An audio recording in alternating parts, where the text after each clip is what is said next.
Let me fast forward my story a little bit. Summer of 2004 was a major turning point in my life. It was a dark time, but it was a time that God needed me to go through.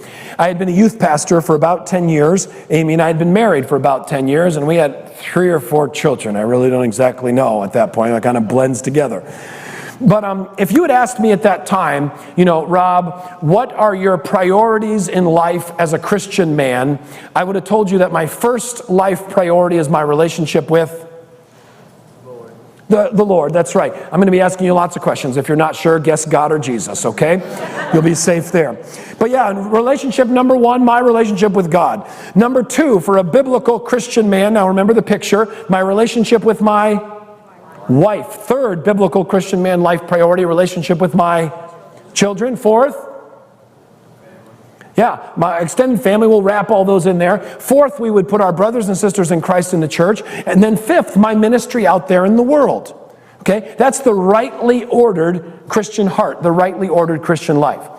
And not only was I preaching and teaching these priorities for the Christian, but I was living it out. I walked the talk. And the reason why I knew that is if my boss were to call me and say, Rob, I've got a crisis, and my wife were to call me on the other line and said, Rob, I've got a crisis, where would I go? I'd go to my wife. Very good. Because a crisis at work and a crisis at home is not that difficult a problem. Got to go home if that's the case. So I'm like, oh yes, I'm such a good guy, aren't I?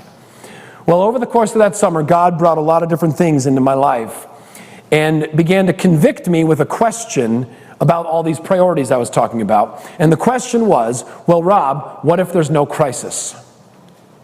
What if it's a normal day, normal week, normal month? What gets the best of your heart?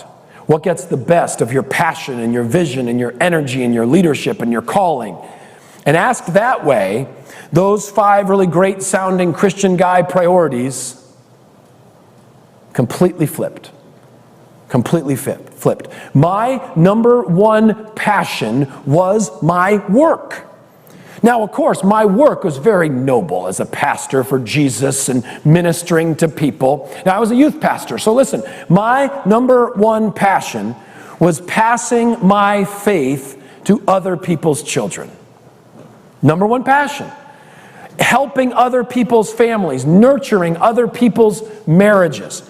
That was number 1. So when I was at work, I was thinking about work. When I was at home, I was thinking about work.